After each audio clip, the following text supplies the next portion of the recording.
સમાચાર અમદાવાદથી પ્રાપ્ત થઈ રહ્યા છે। જમાલપુરમાં ગેરકાયદે દબાણ ઉપર બુલડોઝર ફરી વળ્યું। એએમસીની માલિકીની જગ્યા પર કરાયેલું દબાણ તોડી પડાયું। બિલાલ શેખ દ્વારા દબાણ કરી ભાડા લેવામાં આવતા હતા। દબાણ હટાવી 13,000 વાર જગ્યા ખુલ્લી કરાઈ। તંત્રએ ચુસ્ત બંદોબસ્ત સાથે કામગીરી કરી। એએમસીએ 2009માં લાઠી બજારને ભાડે આપી હતી જગ્યા। બિલાલ શેખ નામના આરોપીએ દબાણ કર્યું હતું। ત્રિકમજી મંદિરની જગ્યા પચાવી હોવાનો પણ આરોપ। આરોપી અને તેના પિતા વિરુદ્ધ અનેક ગુના દાખલ થયા છે। અમદાવાદમાં કઈ રીતે દબાણો કરવામાં આવતા હતા અને ત્યારબાદ એ દબાણો પરથી ભાડા પણ વસૂલાતા હતા તેનો પર્દાફાશ થયો છે। એએમસીની જગ્યા પર આ દબાણ બનાવવામાં આવ્યા હતા જેને દૂર કરવામાં આવ્યા છે।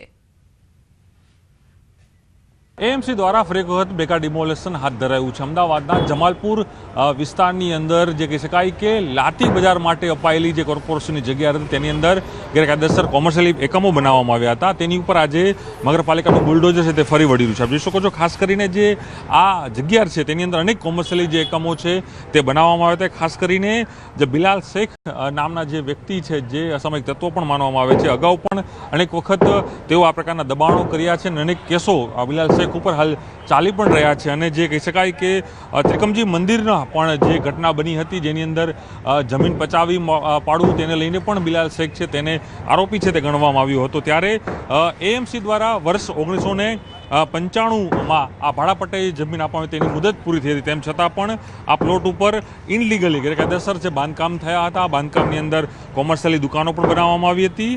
ત્યારે આજે આખરે કહી શકાય કે નગરપાલિકા આ ડિમોલેશન હાથ ધરી રહી છે અને કહેવાય રહ્યું છે કે 1300 મીટરથી પણ વધુ જે જગ્યા છે તેને હાલ અહીં ઓપન ચેક કરવામાં આવી રહી છે। પરંતુ ચોક્કસ એ માની શકાય કે આની પહેલાં પણ આ જે વિસ્તારમાં છે તેની અંદર આ પ્રકારના જે ગુનાહિત કૃત્ય ધરાવતા જે વ્યક્તિઓ છે તેના ઉપર કાર્યવાહી હાથ ધરવામાં આવી રહી હતી। અને આજે પણ એ કહી શકાય કે જે ગુનાહિત કૃત્ય ધરાવતા જે બિલાલ શેખ છે તેની દ્વારા જે ગેરકાયદેસર બાંધકામ કરવામાં આવ્યું તેની ઉપર કાર્યવાહી હાથ ધરાઈ છે અને તમામ જે કોમર્શિયલી બાંધકામો છે તેને જમીનદોસ્ત કરવાની કામગીરી આજે મોટા બંદોબસ્ત સાથે હાથ ધરવામાં આવી રહી છે।